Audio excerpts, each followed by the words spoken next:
sekali lagi bagi Dia.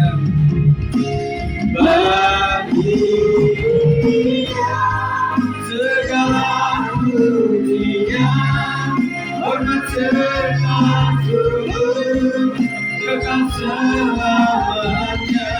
Bagi Dia segala pujian, hormat serta syukur selama-lamanya. Katakan selamanya. Selama-lamanya. Sekali lagi. Selama-lamanya. Terima kasih. Hanya Engkaulah pusat pujian penyembahan kami Tuhan. Kami mensyukuri menjadi anak-anak Tuhan yang rela diproses dari kecil, dari bayi, dan kami tertatih-tatih secara rohani. Tetapi kami mensyukuri Tuhan bahwa Engkau adalah Tuhan yang luar biasa, Tuhan yang mengasihi, Tuhan yang mengampuni. Siapakah kami Tuhan? Banyaklah dosa, pikiran, perkataan, dan perbuatan kami Tuhan. Tidak ada satupun yang layak di hadapan Tuhan sebenarnya. Tetapi mengucap syukur kalau Tuhan tetap menyertai kami sampai hari ini. Bukan karena kami spesial yang secara manusia kami baik, tetapi oleh karena Tuhan mengasihi setiap kami Tuhan. Ajarkan kami tetap setia seperti Tuhan yang setia, meskipun kami tidak setia. Terima kasih ya Tuhan. Dan kami ingin belajar Tuhan pada saat pagi ini. Berbicaralah ya Roh Kudus melalui hamba-Mu ini untuk menyampaikan kepada jemaat dengan gamblang, dengan sederhana supaya mudah dipahami dan kami mengerti. Dan ketika kami mengerti, kami sanggup untuk melakukan firman Tuhan. Kami percaya ketika kami tidak mampu untuk melakukan firman Tuhan, ada Roh Kudus yang memberikan kuasa kepada kami Tuhan. Kami siap untuk menjadi murid-murid dan kami siap untuk diberkati oleh kebenaran firman Tuhan. Segala sesuatu yang tidak baik, yang berasal dari roh-roh jahat, yang ingin mengganggu kami dalam bentuk apapun, kami sepakat dalam satu nama Tuhan Yesus Kristus. Kami usirkan Engkau dan kami siap untuk diberkati sampai pada akhirnya. Dan bahkan sampai malam hari, Tuhan akan memberkati kami Tuhan. Berikan hati yang baik untuk memiliki hati yang lembut, untuk siap dibentuk dan dididik oleh Tuhan. Terima kasih, kami siap untuk mendengarkannya. Demi nama Yesus kami berdoa. Yang percaya katakan amin. Silakan duduk. Puji Tuhan untuk tim PW yang sudah memulai dan juga sudah opening dengan baik. Kita akan belajar sekalian tentang menabur bagi misi.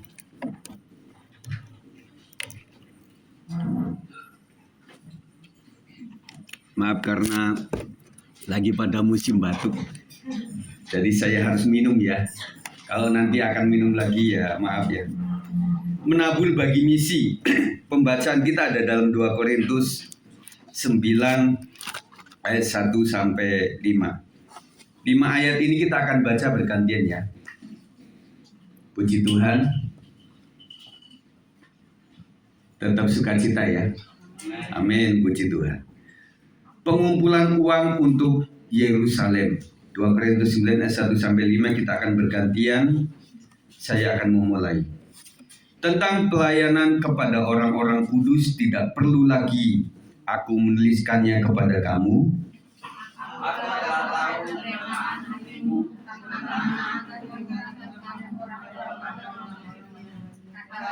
Saya sudah siap sedia sejak tahun yang lalu dan kegiatanmu telah dijalankan.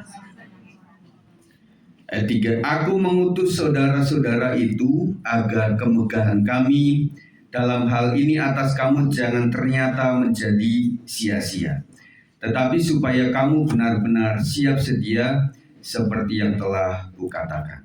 Supaya apabila orang-orang di dunia datang bersama-sama dengan aku, jangan mereka mendapati kamu belum siap sedia, sehingga kami tidak mengatakan kamu selalu atas keyakinan bagiku.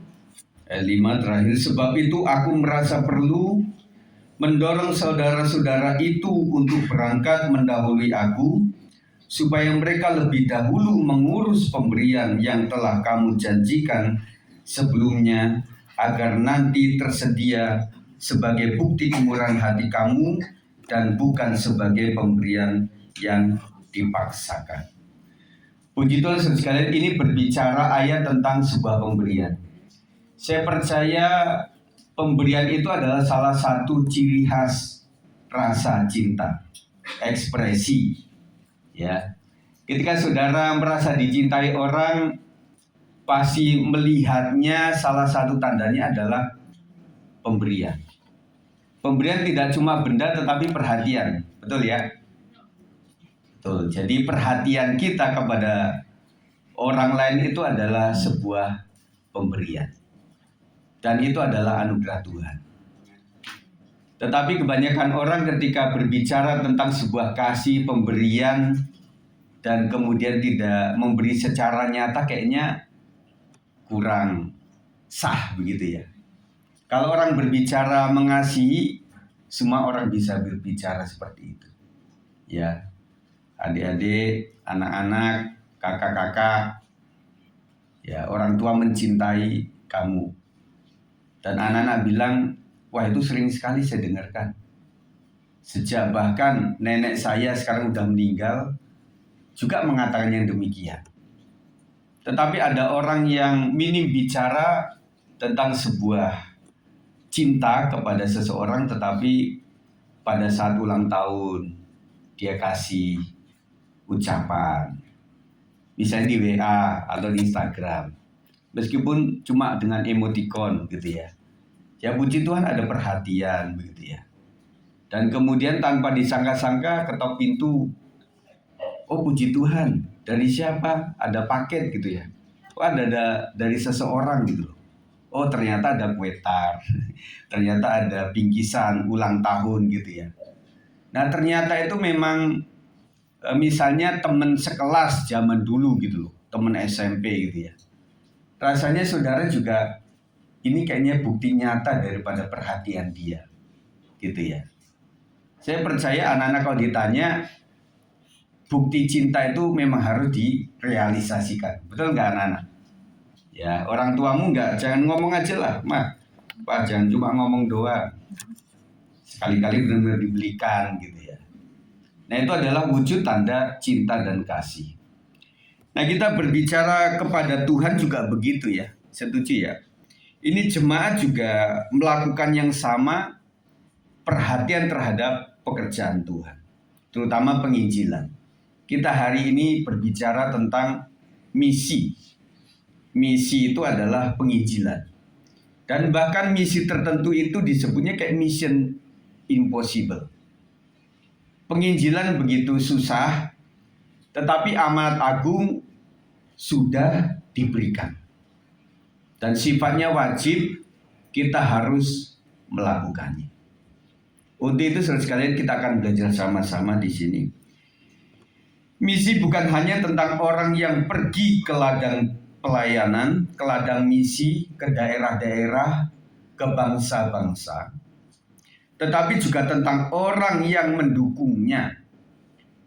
Ya, Bapak Ibu, saya percaya bahwa setiap kita juga jarang yang punya waktu, punya tenaga, dan juga punya keahlian, punya modal untuk masuk ke daerah-daerah Papua, daerah yang terpencil, bahkan mungkin daerah Banten pun juga kita merasa keberatan.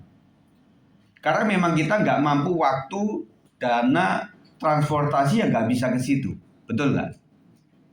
Nah itulah kenapa makanya bagi orang-orang yang mendukung adalah orang yang memang ikut ambil bagian dalam pelayanan misi. GBI punya misi berkat saudara sekalian. Dan salah satunya yang melakukan itu Pak Hari Sempulur yang nanti akan khotbah di Natal Wanita. Dia bisanya di hari itu. Dan dia sampai kemana-mana itu membawa misi dari GBI. Ada beberapa orang yang ada di Kalimantan Barat, mereka itu sampai membuatkan namanya gereja, termasuk di Papua juga. Nah, salah satu Papua waktu itu Pak Rubin pernah saksikan itu. Jadi Pak Rubin melihat bahwa di Papua itu pakai honai gitu ya. Honai, dan di situ kan campur semua ya. Kalau saudara bayangkan saja, nggak usah ke Papua. Saya bayangkan di situ satu tempat dapur, di situ tempat tidur di situ, dan kemudian babi-babi juga di situ. Semuanya ada di situ. Kemudian ada rumah Tuhan juga yang tidak terlalu beda juga. Akhirnya kita terbeban untuk bisa membangun itu. Dan yang bisa ke sana kan nggak banyak, Bapak Ibu sekalian. Nggak banyak yang bisa ke Papua itu. Karena terlalu jauh juga ongkosnya luar biasa. Akhirnya ada orang-orang misi dari BPP yang ke sana. Gitu loh. Nah, kemudian ada pundi-pundi atau rekening misi yang memang disebarkan ke masyarakat jemaat GBI. Kemudian ada pengusaha-pengusaha, Pak, saya nggak bisa datang ke sana ya. Pak Gilbert, saya nggak bisa ikut bersama Bapak. Saya punya dana saja. Saya kasih ini untuk segera direalisasikan.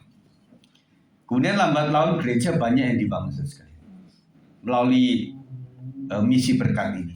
Banyak. Kemudian kalau di Kalimantan dibelikan yang namanya boot, ya. Karena perjalanan mereka jarang yang darat. Kakak saya ada di Kalimantan Barat. Jadi mereka menggunakan speedboat itu sekalian. Akhirnya dikasih ke situ dan sesuai dengan kebutuhannya aja. Nah, di sini mendukungnya dengan doa juga.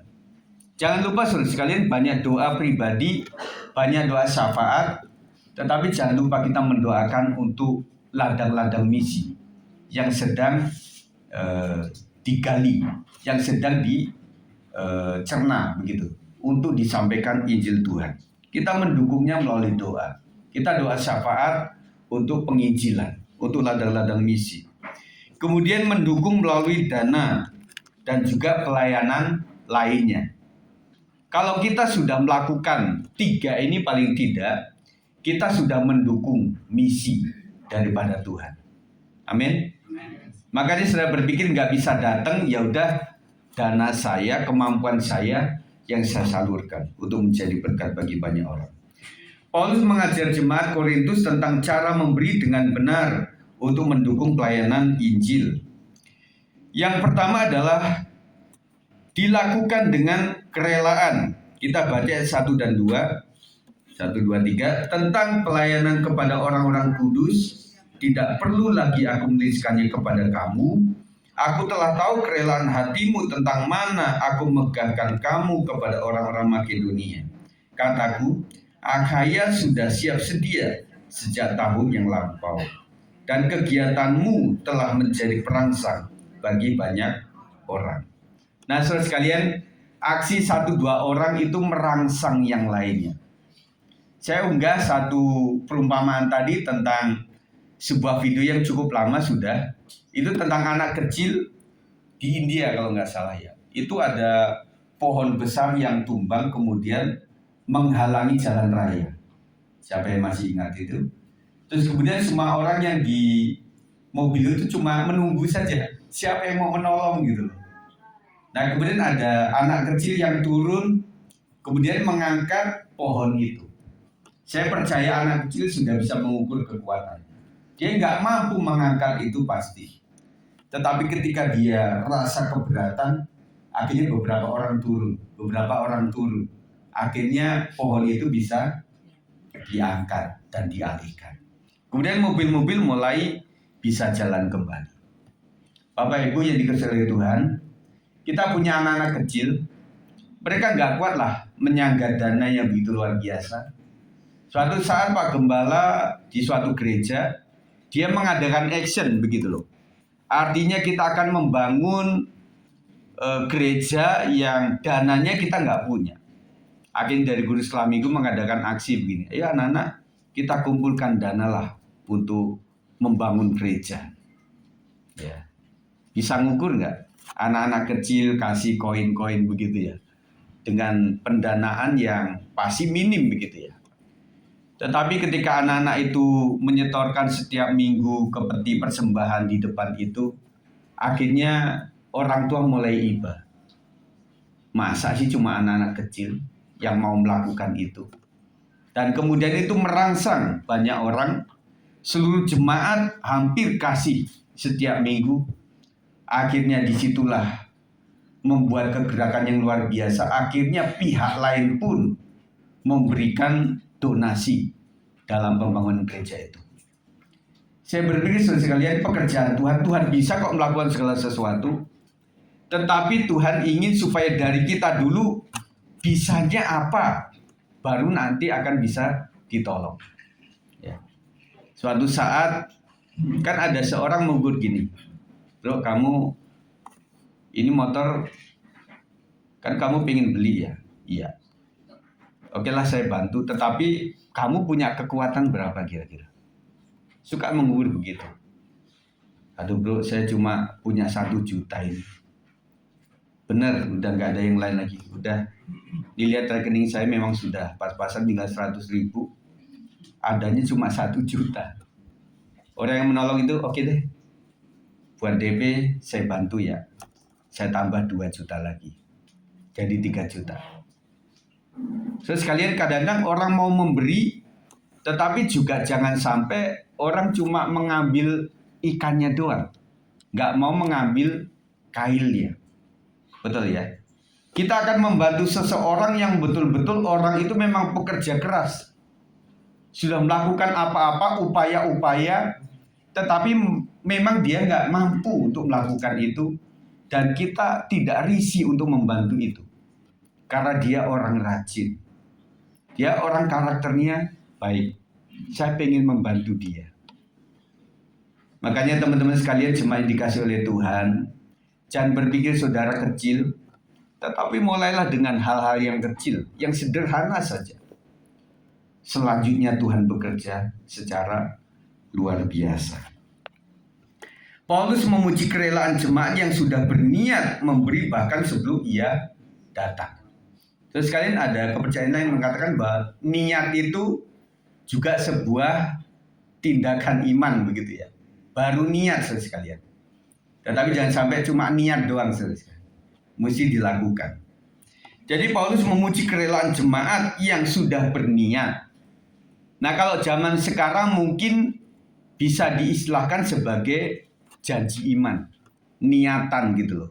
Saya pengen membantu Pak, tetapi ya baru niat saya begitu ya. Saya minta didoakan supaya saya bisa membayarnya dengan pas tepat waktu.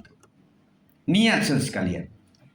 Saya percaya bahwa banyak orang yang berniat untuk sebuah kebaikan di jemaat kita ini. Niatnya baik semuanya saudara sekalian. Tetapi selalu saya bilang bahwa niat itu jangan sampai kabur, burem. Waktu ada niat langsung saja. Makanya itulah kenapa saya bilang, ya kalau memang janji iman itu bagus, tetapi kalau lebih bertanggung jawab, waktu ada, kasih saja. Setuju ya?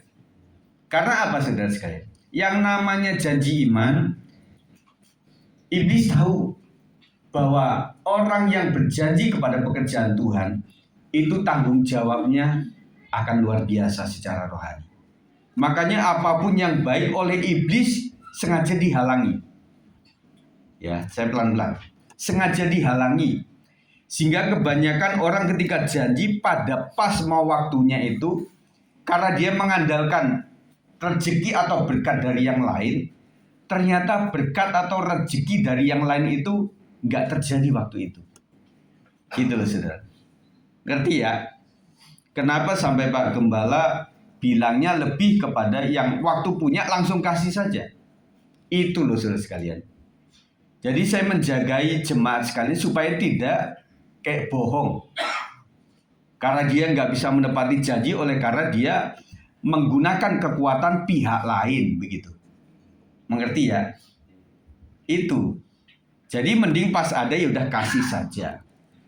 Atau saudara memang janji iman pada nanti Desember saya akan penuhi, oke, full. Tetapi hari ini kok ada berkat. Nah, saudara kasih saja. Namanya mencicil gitu ya. Nah, siapa yang sudah taruh list itu ya, saudara? Saya nggak nagih, saudara.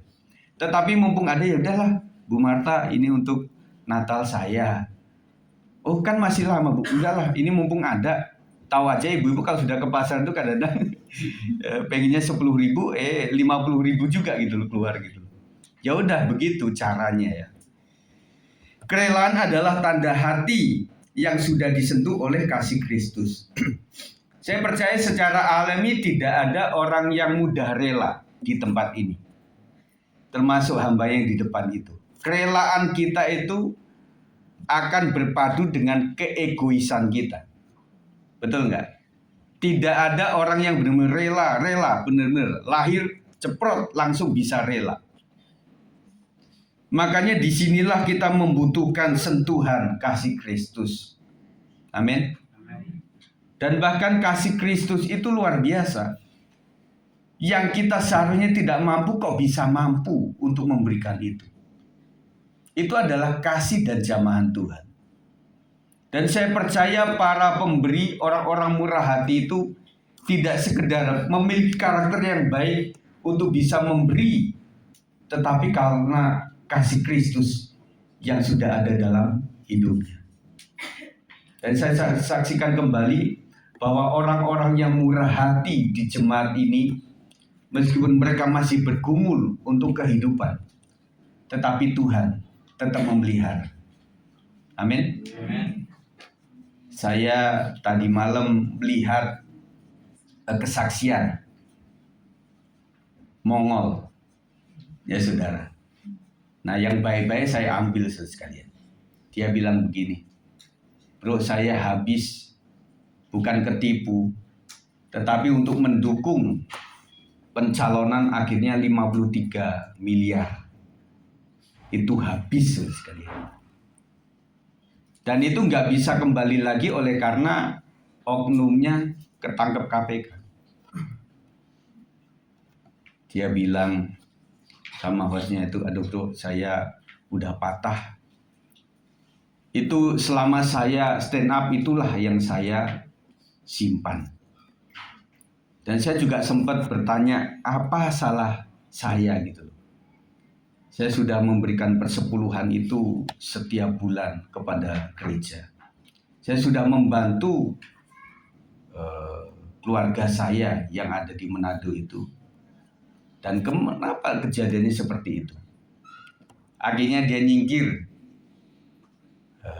ingin meneduhkan hati di Denpasar sekalian. Ya, akhirnya dia di situ, dia bilang kalau nggak salah tidak sampai seminggu lah, 2-3 hari, suatu saat kayak ada roh dalam hatinya yang berbicara. Emang masih kurang kasih karuniaku kepadamu, gitu saudara. Itu yang membuat dia bangkit. Akhirnya dia coba mengukur itu. Kalau seandainya dokter, kalau misalnya saya stroke, kurang lebih kan 2 tahun lah minimal itu. Kalau misalnya nggak BPJS, itu seharinya berapa kira-kira pengobatannya? Hampir 1 juta. Dia hitung-hitung 2 tahun, 53 M itu akan habis. Saudara. Lalu sejak itu, pada waktu malam itu, akhirnya pagi-pagi dia bangkit. Dan akhirnya hostnya juga bingung. Oh, cuma gitu dong? Iya. Jadi sederhana saja. Saya mengingat kasih Tuhan, akhirnya kerugian yang sudah MM-an itu akhirnya membuat saya sudah nggak apa-apa. Nah, saya bilang sekalian, saya pernah share tentang saudara Mongol ini. Memang dia rajin memberikan persepuluhan. Tetapi 53 M juga habis. Hancur akhirnya sekalian. Nah, akhirnya di titik itu dia kembali lagi ke Jakarta dan kemudian mulai bangkit lagi. Dan dia bilang gini, ya memang 53 M itu habis, ludes, tetapi ya ratusan juta masih adalah di rekening saya. Tetapi buat setingkat saya sudah terkenal dengan stand up yang paling mahal di bawah Cak Lontong begitu ya. Nah dia rasanya cincin-cincin itu bagaimana gitu loh. Akhirnya dia bilang begini kepada saudaranya dari Jakarta, "Bro, jualin cincin gue deh di Ambasador situ." Dia jual akhirnya 10 cincin itu sekalian. Laku kira-kira 240 lah gitu, juta. Nah dari modal itu, terusnya dia bilang, "Saya tuh suka sepatu." Itu yang membuat saya bangkit, kan lucu ya. Akhirnya dengan uang itu saya beli 5 pasang sepatu merek yang sama. Saya boleh sebut ya, Adidas gitu ya. Yang keren-keren dia beli 5 langsung, beda-beda warna aja. Ternyata membuat saya pulih kembali dengan hal seperti itu. Dan dia akhirnya sudah mulai normal lagi. Dan itulah kesaksian daripada orang yang percaya taat kepada Tuhan melalui persepuluhan, tetapi juga diuji oleh Tuhan. Tetapi menjadi kesaksian buat kita sekalian bahwa uang yang gampang dimiliki juga bisa jadi sekejap akan mudah habis. Oleh sebab itu ketika saudara diberkati oleh Tuhan, jangan lupakan Tuhan. Tetap melakukan yang terbaik untuk kemuliaan nama Tuhan. Jadi hati yang memberi itu harus disentuh oleh kasih Kristus. Tuhan mengasihi pemberi yang memberi dengan kelandasan ini, sukarela dan sukacita. Kita baca 2 Korintus 9 ayat 7, 1, 2, 3. Hendaklah masing-masing memberikan menurut kerelaan hatinya. Jangan dengan sedih hati atau karena paksaan. Sebab Allah mengasihi orang yang memberi dengan sukacita. Itu saudara. Kenapa saya atau kami itu selalu kasih waktu kepada saudara untuk memberikan dengan tanpa paksaan. Dengan kerelaan artinya saudara tahu persis bahwa kepada persembahan, kepada penggalangan dana untuk kegiatan-kegiatan itu adalah untuk pekerjaan Tuhan. Itu dulu. Kalau saudara menyumbang adalah wah itu untuk Pak Sigit, Ibu Astrid, wah itu untuk keluarga Pak Buyung dan sebagainya, saudara sampai kapanpun tidak akan pernah memberikan itu. Saya bandingkan dengan orang-orang yang punya gereja, jemaat atau gembala yang ada di mal-mal saudara. Ketika ada sebuah aksi untuk mengadakan renovasi gedung misalnya gitu saudara. Ya tadinya 21 terus ingin dibuat menjadi gereja. Ketika jemaat berpikir gini, ini paling kan cuma 1 tahun atau 2 tahun atau 5 tahun. Habis itu kita akan pergi lagi. Jemaat itu tidak akan pernah memberi. Betul nggak saudara? Orang yang berpikir seperti ini tidak akan pernah memberi. Intinya ini pekerjaan Tuhan. Saya akan memberikan sesuatu yang sesuatu itu 5 tahun lagi akan usang. Tetapi intinya yang dicatat oleh Tuhan adalah pada tahun sekian kamu sudah memberikan dengan kerelaan untuk kemuliaan nama Tuhan. Itu yang dicatat. Dan saya melihat sejak zaman bunga bakung sampai sekarang berapa alat-alat yang sudah tidak bisa kepake.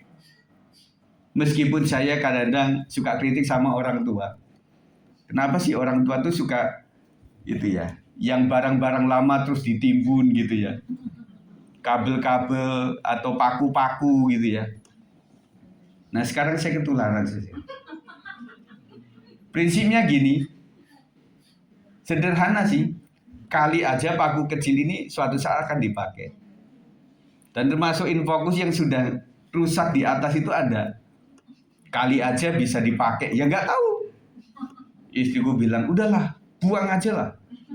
Nah pokoknya kalau saya pas lihat nggak ada pasti ya mungkin dia yang buang.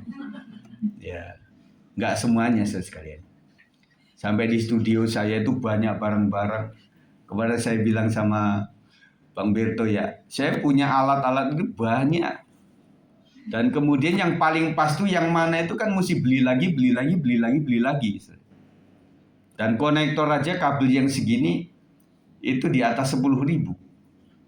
Ya. Nah, saya pikir jangan nanti bisa kepake kali ya. Nanti bisa kepake lagi. Nah, makanya salah satu saya kasih Bang Berto, udah pakai aja ya. Nanti Rabu Zoom Bang Berto akan mimpin penyembahan gitu ya. Nah, saudara sekalian, itulah yang membuat saya berpikir bahwa ini adalah pekerjaan Tuhan. Harus dibantu, harus diatasi dengan baik. Ya, saudara sekalian, dan mic-mic juga banyak ini yang saya beli, kemudian saya beli begitu, saudara sekalian. Saya pengennya memang sempurna untuk pekerjaan Tuhan ini. Jadi saudara sekalian, kerelaan itu harus menjadi target utama untuk kita memberi. Jangan memberi karena paksaan, tetapi dasarilah maksud saya, dengan ungkapan syukur atas kasih Tuhan. Jadi pemberian itu adalah sesuatu yang sebagai ekspresi ucapan syukur kita oleh karena Tuhan sudah baik. Jangan berpikir dengan demikian ketika saya memberikan sesuatu ini, semoga Tuhan itu baik sama saya. Tidak. Ukurannya bukan nanti, saudara sekalian. Akan salah. Tetapi yang saudara pikirkan Tuhan sudah baik. Saudara ingat saja dari kecil, SD, SMP, SMA, saudara pekerja atau yang kuliah, akhirnya sampai sudah mendapatkan jodoh, mendapatkan anak, cucu, menantu. Nah, itu yang saudara ingat bahwa Tuhan itu luar biasa. Itulah yang membuat saya memberikan ini. Jadi bukan saya nyogok, Tuhan akan saya kasih ini supaya Tuhan baik sama saya. Kembali lagi bahwa Tuhan itu maha kaya. Tuhan tidak butuh harta kita, saudara. Tetapi butuh hati umatnya yang mau memberikan kepada Tuhan. Melalui gereja Tuhan, melalui hamba-hamba Tuhan. Amin. Saya percaya ketika saudara bersaksi, semuanya tentang kebaikan Tuhan. Tetapi apakah kebaikan Tuhan itu saudara sudah ekspresikan dengan ucapan syukur untuk memberikan sesuatu kepada Tuhan? Jadi dasarnya adalah kebaikan Tuhan yang sudah kita nikmatin. Kalau saya lihat satu persatu ini ada kesaksian semua sebenarnya. Ya. Yang belakangan aja lah, Pak Thomas sama dedeknya udah sehat, itu kan luar biasa. Kemarin itu kita kasihan juga ya sama dedek ini. Tapi udah sembuh. Kakak Mil saya yang masih batuk-batuk, ya. Dan juga anak saya yang sudah sembuh, itu luar biasa. Jadi waktu si Jason itu mulai anget-anget jadi kepikiran yang lalu itu saja. Dek, jangan DBD deh, 8 juta deh habis deh. Ya, puji Tuhan lah, ternyata sudah sembuh. Dan saya unggah gini, cepat sembuh dek, karena Sabtu nanti mau latihan. Anak kalau dikasih semangat gitu kadang-kadang kan adrenalinnya kuat ya, jadi sembuh gitu loh. Sampai sehari kemudian dia ragu untuk nimbang berat badannya, takut turun sekali. Timbang aja deh, nggak apa-apa. Gitu. Nah, itu adalah sebuah ungkapan lah, ucapan syukur ya kepada Tuhan. Dan kita memberikan sesuatu kepada Tuhan. Dan saya mensyukuri untuk jemaat Tuhan yang memang luar biasa memperhatikan kami, terutama Bu Dwi ini ya, yang hampir tiap hari dia kirim makanan. Makasih ya Bu Dwi, anugerah Tuhan yang luar biasa. Lama-lama beliau tahu kami nggak bisa pedes, kami nggak bisa banyak-banyak. Lama-lama tahu Bu, ya puji syukurlah. Kadang-kadang Amel, Bu Leni yang kasih sama kami. Ya bukan berarti itu wujud daripada penghormatan bukan kepada sosok tokoh lain kayak yang lagi viral itu kan. Enggak, berarti kasih sama sang tokoh ini makanya akan berkah, bukan gitu. Tetapi memang benar ketika saudara memberikan itu seperti untuk Tuhan, maka Tuhan akan berkati. Ya. Luar biasa. Jadi itu adalah anugerah bagi kami yang kami terus syukuri di hadapan Tuhan. Jangan memberi karena paksaan, tetapi dasarilah dengan ungkapan syukur atas kasih Tuhan. Yang kedua, menghindarkan diri dari kemegahan. Ayat 3, 1, 2, 3. Aku mengutus saudara-saudara itu agar kemegahan kami dalam hal ini atas kamu jangan ternyata menjadi sia-sia. Tetapi supaya kamu benar-benar siap sedia seperti yang telah kukatakan. Salah satu godaan dalam memberi adalah dalam hal motivasi. Nah ini, kenapa dasarnya harus sukarela? Kalau sukarela itu tidak ditulis pun nggak kenapa-kenapa. Itu sukarela. Bahkan ya udah kayak buang apa gitu loh. Sukarela itu mirip dengan waktu kita lagi ada di putaran di jalan raya, kemudian ada Pak Ogah di situ. Ya kita kasih aja. Kita nggak mengungkit-ungkit lagi. Kita hari berikutnya nggak akan muter situ kemudian tanya kepada temennya. Siapa yang kemarin saya kasih itu? Dia buat apa itu duit? Kita nggak akan pernah nanya seperti itu. Itu namanya kerelaan hati. Ya. Memberi bukan untuk pamer atau mencari pujian manusia. Tetapi teman-teman sekalian, maaf karena di dalam organisasi gereja kadang-kadang musik kami cantumkan nama. Ada beberapa orang, Pak Gembala, nggak usah ditulis namanya lah. Ya. Biar tulis NN saja. Ada beberapa yang memang kami memang benar-benar tulis NN sekalian. Tetapi dalam rangka kita menggerakkan yang lain kadang-kadang mesti kami tulis. Ya. Kami tulis dan kadang-kadang sampai kepada jumlahnya. Ada beberapa gereja yang tidak menuliskan jumlahnya. Yang penting namanya gitu ya. Namanya siapa gitu loh. Supaya apa? Menjadi kesaksian buat yang lain. Yang artinya yang memberi di gereja ini tidak cuma orang-orang yang punya duit. Ternyata orang-orang yang berjuang secara ekonomi pun mereka memberi dengan sukarela. Kenapa saya tidak? Yang tidak bekerja saja mereka begitu memberikan dengan sukarela kepada kegiatan pekerjaan Tuhan, para hamba-hamba Tuhan. Kenapa saya yang sudah bekerja, yang setiap bulan mendapatkan gaji, kenapa sih saya tidak akan memberikan itu? Ya. Nah, kaum profesi ini agak dikoreksi. Tuh, mamaku aja kasih kok, kenapa saya tidak? Meskipun mamanya juga dari dia, gitu ya, sekalian. Tapi namanya kan beda, sekalian. Ya. Nah, ini adalah sebuah kegerakan yang berakhirnya harus dengan sukarela. Jadi kita mesti terus bangkit membangun diri kita semakin dewasa. Paulus mengingatkan jemaat agar memberi dengan rendah hati, bukan untuk dipuji oleh manusia. Yesus mengajarkan memberi secara tersembunyi agar hanya Bapa yang melihat dan memuliakannya. Matius 6:3-4, 1, 2, 3. Tetapi jika engkau memberi sedekah, janganlah diketahui tangan kirimu apa yang diperbuat tangan kananmu. Hendaklah sedekahmu itu diberikan dengan tersembunyi, maka Bapamu yang melihat yang tersembunyi akan membalasnya kepadamu. Ini nilai hati, saudara. Artinya ya biarlah kalau panitia mau tulis silakan, kalau enggak ya silakan. Yang penting saya memberikan inilah untuk kemuliaan nama Tuhan. Dan saya kasih tahu kepada saudara sekalian, banyak pemberian-pemberian dalam pekerjaan Tuhan, gereja Tuhan di tempat ini yang namanya tidak tertulis. Dan ada beberapa orang, Pak Gembala, saya nyumbang ini tolong nggak usah diumumkan nama saya. Pokoknya dari anak Tuhan saja. Makanya ada beberapa teman yang salah tebak. Itu kayaknya yang memberi ini deh. Itu kayaknya yang memberi ini deh. Ternyata salah tebak sekalian. Ya saya ikuti saja apa yang sang pemberi pesankan kepada kami. Ya sudah, nggak apa-apa. Yang penting jemaat tahu, kursi nambah 20. Sampai sekarang nggak tahu yang siapa yang memberikan. Puji Tuhan. Yang ketiga adalah dilandasi oleh kemurahan. Ayat 5 dalam 2 Korintus 9, 1, 2, 3.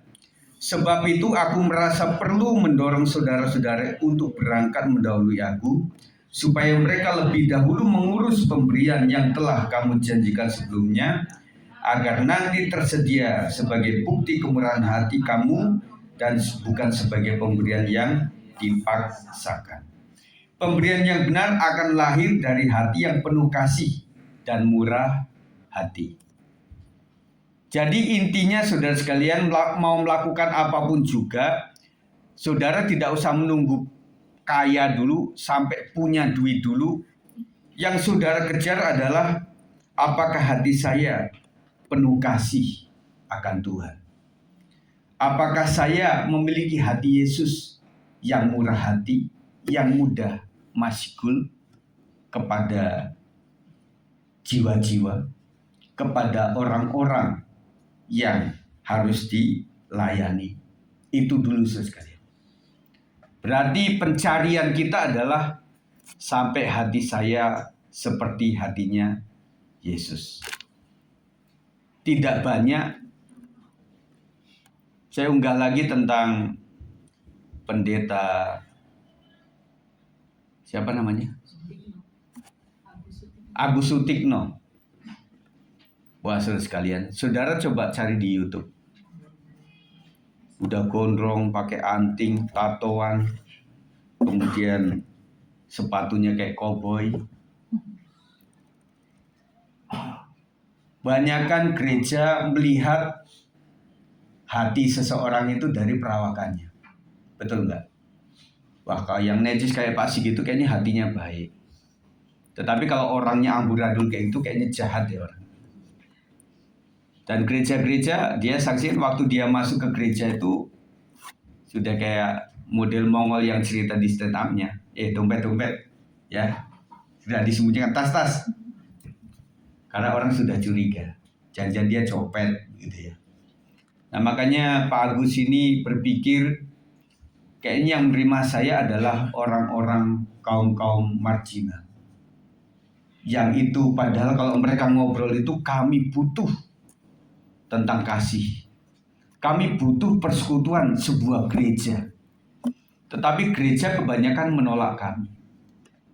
GBI Roxy, saudara sekalian, Roxy Mas di Jakarta Barat, ada satu ibadah tertentu yang mereka itu mantan-mantan WTS, mantan-mantan pecandu, mereka datang semuanya. Kenapa saya tahu? Karena rekan saya itu soundman-nya, Pak Kris itu. Dia ada di situ. Waktu itu dibuka, teman saya Pak Kris itu kaget. Tingkahnya aneh-aneh saudara sekalian. Ada yang lompat kursi, ada yang kursi itu dipijak-pijak begitu. Wah, amburadul semuanya. Nah, akhirnya gereja membuka itu dan lama-lama mereka bertobat. Jangan dipikir waktu ibadah pertama kemudian baik-baik saja, tidak. Mereka masih buruk rupa. Tetapi ketika diinjili, mulai disebarkan Injil tentang kasih Kristus, kemudian mereka itu menjadi orang-orang ya paling tidak semakin baik dari sebelumnya. Makanya gereja intinya adalah tidak membuat orang sempurna, nggak bisa. Tetapi menjadikan orang itu lebih baik dari sebelumnya. Amin. Jadi kalau saudara mengukur samping kiri kanan saudara, lihatlah awal mula saudara ketemu kayak bagaimana. Setelah itu periksa sampai hari ini ada perubahan apa dalam dirinya. Itulah yang kita hargai. Amin. Yesus saja menerima orang yang berdosa. Dan ada beberapa orang yang patah arang terhadap gereja. Kayaknya Yesus itu bisa menerima siapa saja. Kecuali beberapa gereja yang tidak mudah menerima siapa saja.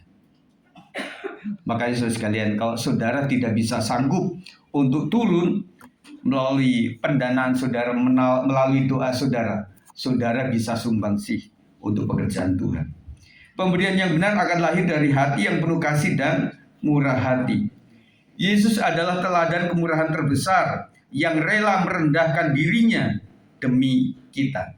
2 Korintus 8 ayat 9 kita baca 1, 2, 3. Karena kamu telah mengenal kasih karunia Tuhan kita Yesus Kristus, bahwa Ia yang oleh karena kamu menjadi miskin, sekalipun Ia kaya, supaya kamu menjadi kaya oleh karena kemiskinannya. Ini kalimat bagus loh. Ya.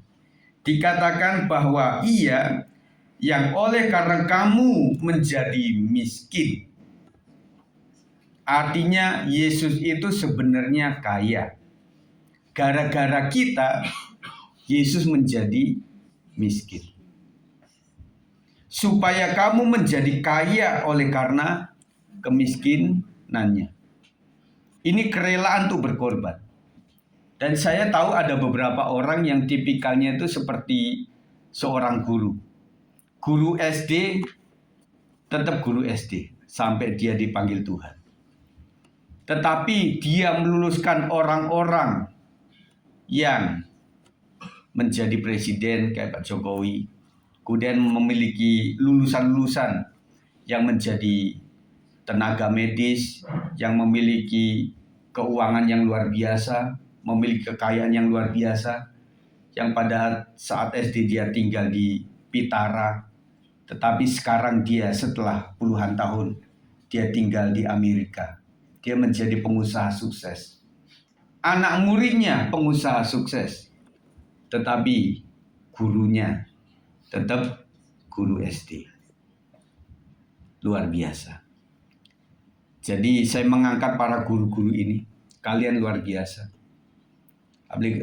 Apalagi saya melihat Pak Thomas ini perjuangan yang luar biasa. Mendidik anak-anak yang tidak mudah. Mesti kadang berantem, urusan dengan polisi. Ya, semoga udah beres ya Pak ya. Iya. Waktu saya ngobrol di rumah sakit kan bicara tentang itu. Aduh, anak saya itu menjadi pelaku juga, korban juga. Habis itu di wilayah tertentu juga membuat onar. Meskipun sekolah Kristen tetapi murid-murid itu bukan Kristen. Ya, dibluit seperti itu. Ya, tidak semua sekolah Kristen itu muridnya Kristen. Dan itulah menjadi tantangan anak-anak murid sekarang. Ya. Ketika kita memberi, kita sedang menabur benih Injil yang akan berbuah bagi kemuliaan Tuhan.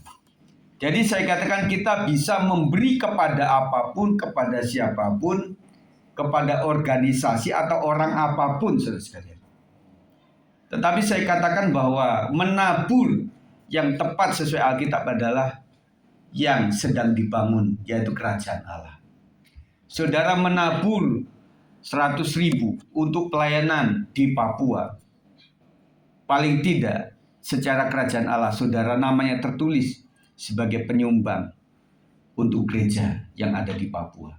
Meskipun 100.000. Saudara 100.000 pergi ke Mikoco, itu akan habis. Saudara pergi ke Surya Kencana Bogor misalnya, dengan 200.000 akan habis. Pulang tidak ada yang mencatat kecuali para istri. Kita beli ini ya, hari kita habis 300.000. Tetapi di kerajaan surga tidak tercatat itu. Makanya teman-teman sekalian, waktu engkau memberikan sesuatu itu, pastikan bahwa itu adalah berkah untuk kita sekalian dan juga anak cucu kita. Jadi anak cucu orang benar tidak akan kedapatan meminta-minta. Makanya para pemberi adalah di tingkatan kita. Dengarkan anak-anak, engkau terima berkatnya itu. Amin. Jadi orang tua kami, bahkan nenek kami, kakek kami yang menabur itu, di cucunya menuai taburan itu.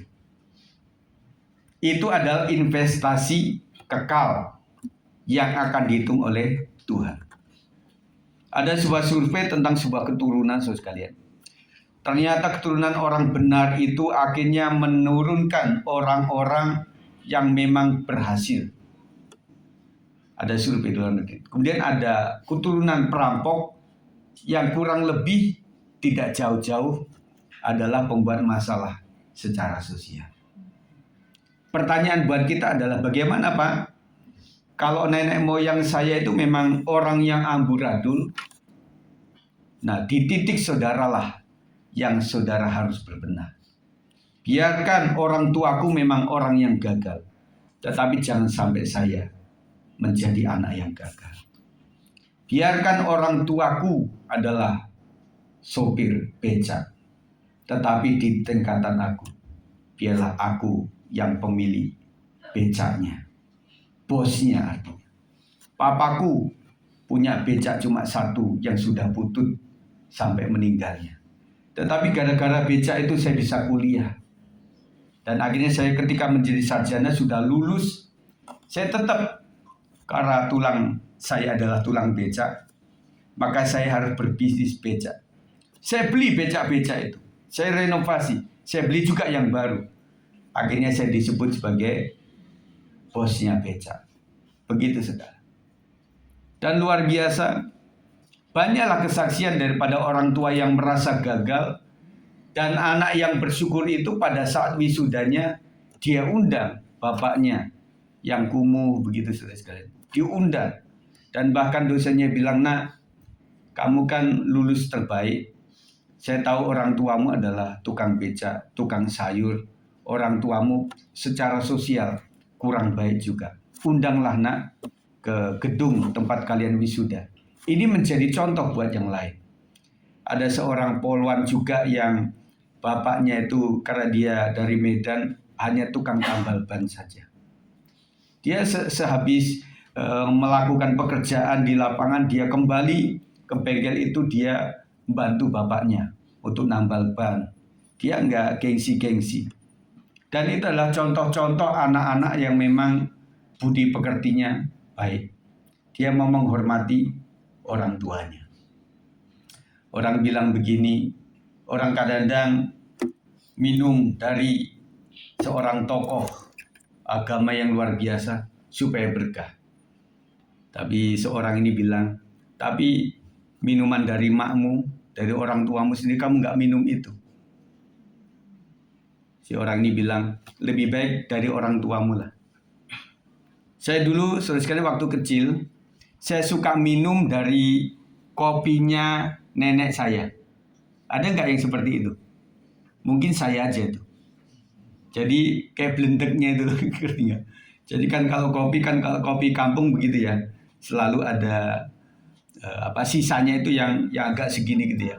Nah, yang masih sedikit itu saya minum gitu loh. Sampai ibu saya bilang, "Kit, jorok amat sih. Itu punya nenek itu bau dubang gitu." Ngerti dubang ya? Kan nginang begitu ya. Nah, sejak itu saya mulai berpikir, aduh, padahal enak itu ya. Nah, sekalian kepada orang tua, hormatilah orang tuamu. Mereka kerja keras. Jangan kau hina-hina ketika mereka hidup. Kalau mereka sudah nggak ada, kau akan terus mengingat itu ya. Mumpung masih hidup, hargai orang tuamu. Amin, anak-anak. Hargai orang tuamu, kerja keras mereka. Dan waktunya lah hari ini kau menghibur mereka itu. Karena kau berpikir bahwa aku bisa sekolah karena kerja keras orang tuaku. Dan patutlah hari ini ketika aku sudah mencapai taraf ini, saya membantu orang tuaku. Amin, anak-anak. Puji Tuhan. Amin, orang tua. Amin. Puji Tuhan. Itu keluhan orang tuamu akhirnya terlampiaskan hari ini. Ya, saya akan menutup ini sekalian dalam Kisah Rasul 1 ayat 8. Kita baca sama-sama. Ini adalah pola misi. Tetapi kamu akan menerima kuasa kalau Roh Kudus turun ke atas kamu. Dan kamu akan menjadi saksiku di Yerusalem dan di seluruh Yudea dan Samaria dan sampai ke ujung bumi. Dalam ayat ini, konteks ini, bahwa Roh Kudus kebutuhan untuk diturunkan adalah memberikan kuasa untuk apa, saudara? Untuk menginjil, saudara. Ya, saudara membutuhkan kuasa itu untuk kita bisa mengabarkan Injil.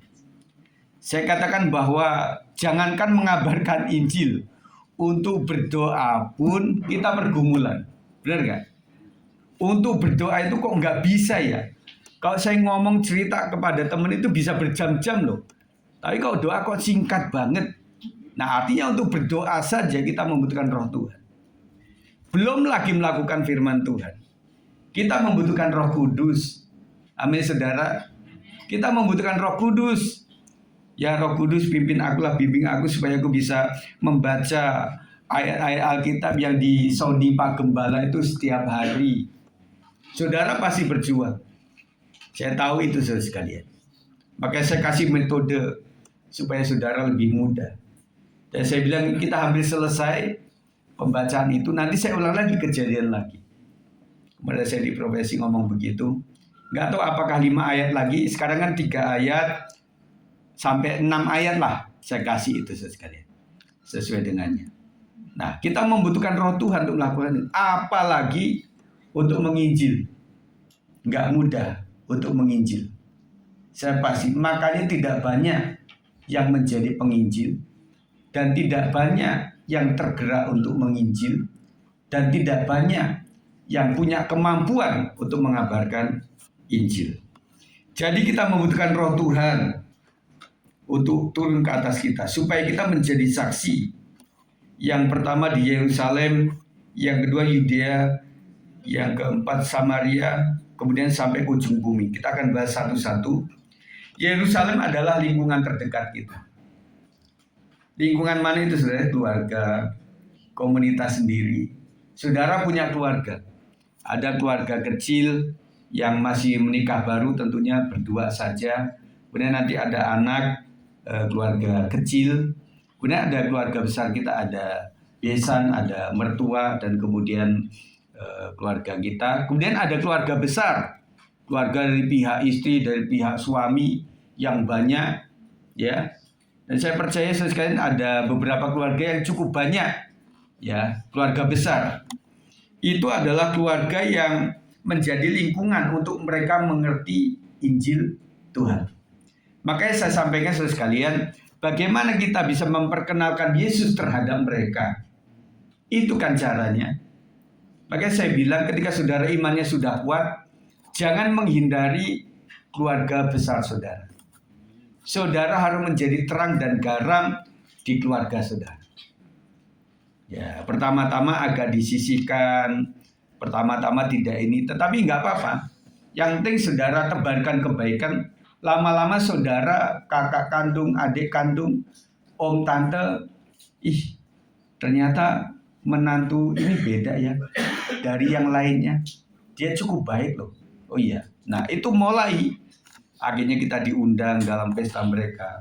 Kalau orang Jawa selamatan diundang. Tadinya selamatan nggak diundang sekali.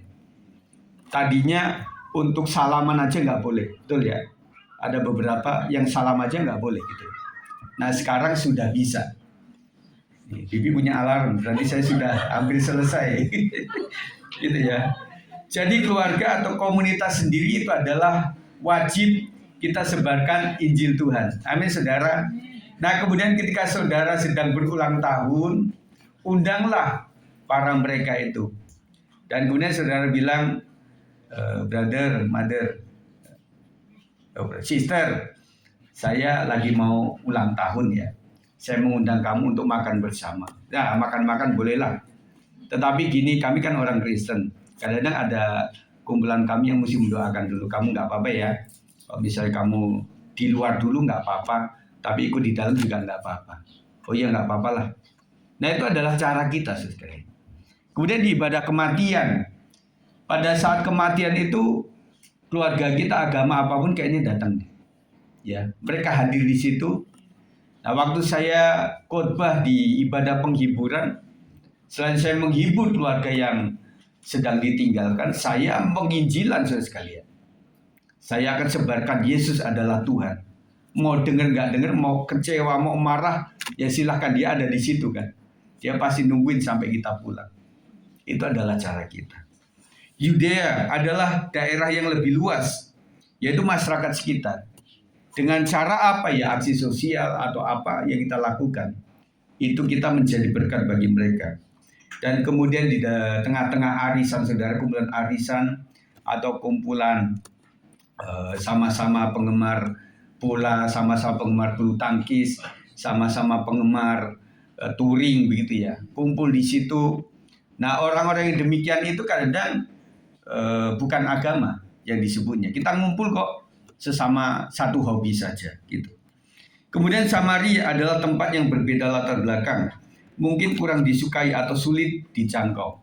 Sedikit tahu ya tentang Samaria, adalah orang yang memang agak dimusuhi oleh orang Israel oleh karena latar belakangnya. Tetapi mereka harus dan berhak untuk mendengarkan Injil Tuhan. Setuju? Mereka berhak untuk mendapatkan Injil Tuhan. Dan kita patut sebarkan itu di antara mereka. Saya kasih tahu bahwa awalnya harus kebaikan kita. Belum langsung Injil, saudara sekalian. Kita masakin mereka, kita kumpulin mereka, gitu ya Bu Dwi ya. Kita berbuat baik aja sama mereka itu. Yang penting mereka tahu kebaikan kita, maka mereka akan semakin membuka hati, lama-lama membuka dirinya. Dan saya percaya buat orang yang takut akan Tuhan, buka hati, buka dompet. Nah begitu katanya. Artinya apa? Saya buka hati untuk kamu, ya yangku. Pasti waktu ulang tahun saya buka dompet untuk belikan kado buat kamu. Ya, nah kan dalam pekerjaan Tuhan juga seperti itu. Baru ujung bumi, yaitu seluruh dunia. Nah, di hal ini saudara sekalian, di seluruh dunia ini kita membutuhkan tenaga yang khusus. Oleh sebab itu yang bisa kita lakukan adalah doa dan juga dana melalui organisasi, misi, dan lain sebagainya.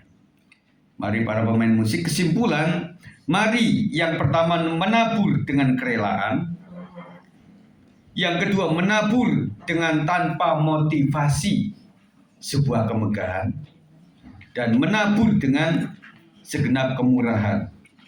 Maka taburan kita akan memuliakan pekerjaan Tuhan. Maka taburan kita tidak akan pernah sia-sia. Amin. Pokoknya tabur terhadap dunia. Bisa jadi valuta asing sedang gonjang-ganjing, nilai rupiah turun, kita akan bangkrut.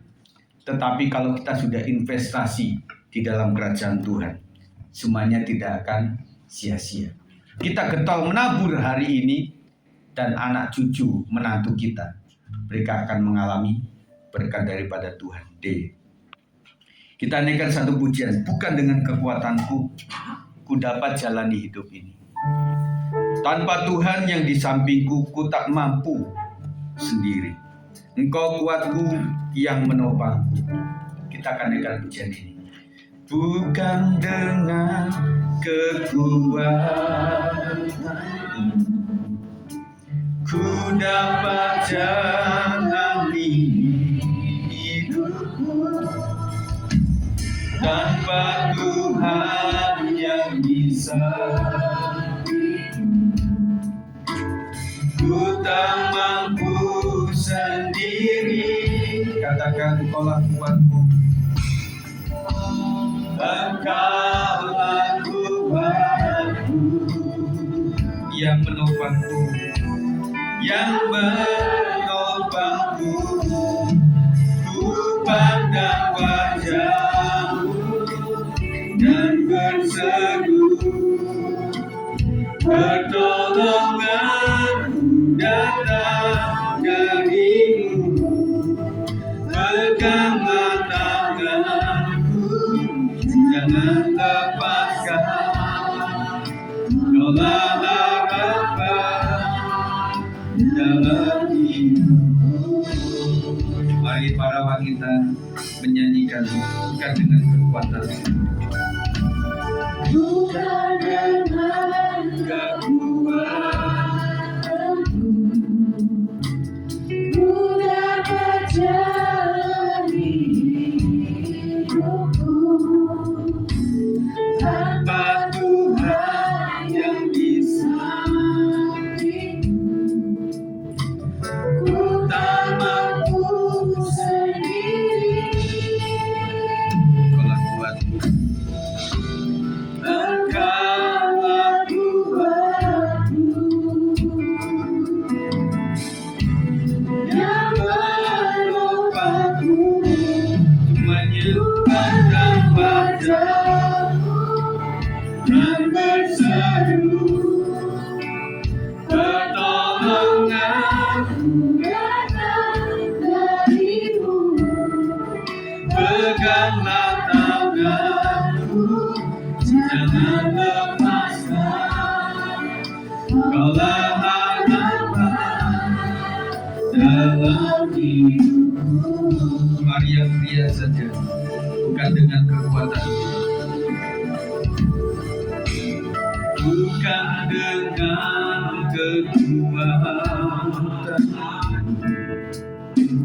ku dapat jalani hidupku tanpa Tuhan yang bisa. Ku tak mampu sendiri, Engkaulah kuatku, Engkaulah kuatku, yang menolongnya. Angkat tanganmu, pandang wajahmu dan berseru, pertolonganku datang darimu. Peganglah tanganku, jangan lepaskan, Kaulah harapan dalam hidupku. Kita sembah Tuhan, haleluya. Kaulah kekuatan kami ya Tuhan Yesus. Kaulah yang menyatukan kami untuk melakukan yang terbaik. Ampunilah segala dosa dan kesalahan kami, Tuhan.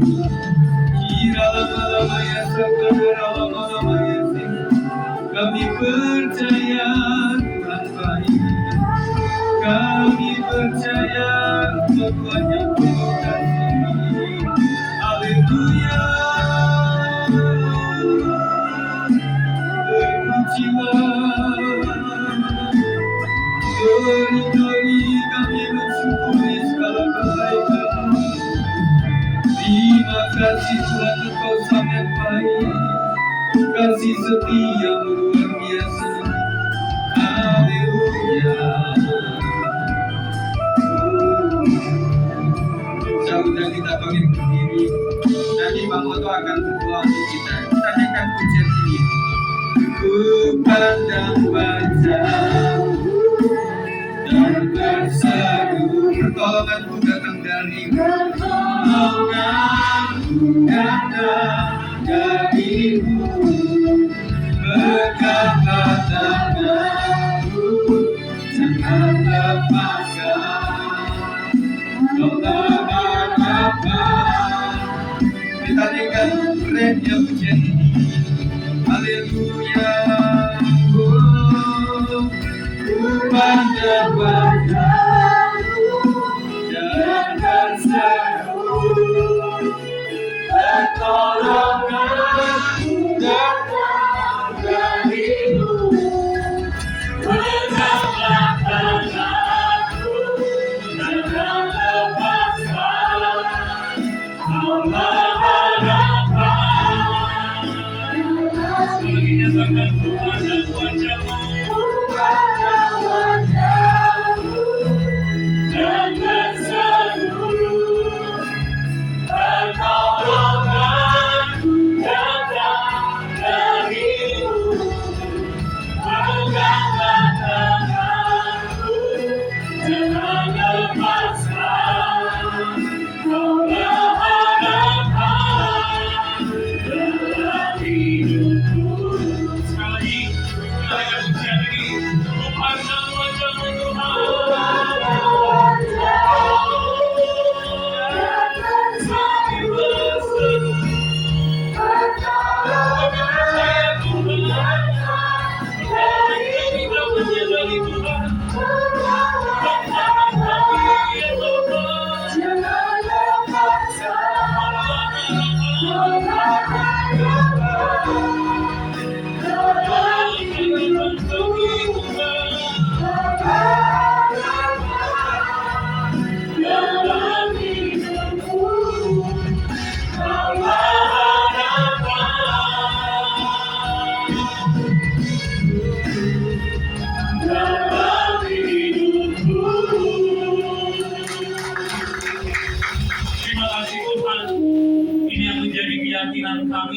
yang menjadi iman percaya kami. Sejauh mana kami lari dari Tuhan, Tuhan tak pernah tinggalkan kami.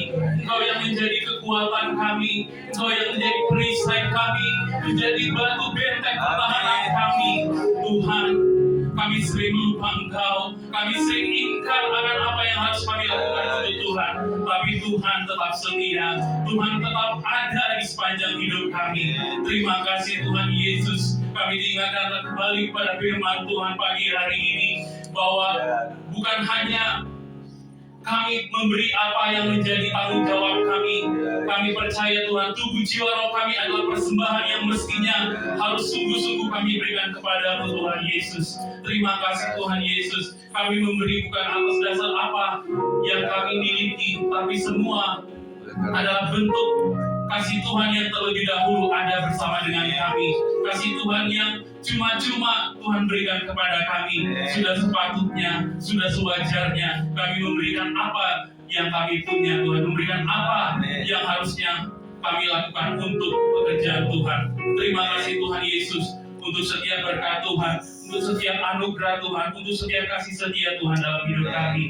Terima kasih Tuhan Yesus. Biar Tuhan, Bapak Gembala, Engkau yang terus urapi berlimpah-limpah, urapan dari surga senantiasa menyertainya, keluarganya, Ibu Gembala sebagai penopang terus Tuhan yang memimpin, Tuhan yang mengurapi. Bahkan kami jemaat Tuhan yang ada di tempat ini terus Tuhan kami menopang pelayanan Bapak Gembala kami mensupport pelayanan Bapak Gembala kami, sehingga kami, Tuhan, lihat Tuhan pandang kami adalah anak-anak yang sesuai dengan firman-Mu. Ampuni kami Tuhan, jika kami kedapatan bercacat celah. Ampuni kami ketika kami saling satu sama lain tidak taat. Tuhan Yesus, ajar kami untuk bersinergi, ajar kami untuk saling menopang, saling menguatkan, mengasihi satu sama lain antar jemaat kami. Terima kasih Tuhan Yesus. Segala puji, syukur, hormat hanya bagi nama-Mu. Di dalam nama Tuhan Yesus kita percaya. Amin. Terima kasih buat kebenaran firman Tuhan yang berkata kepada keluarga dan pelayanan. Mari kita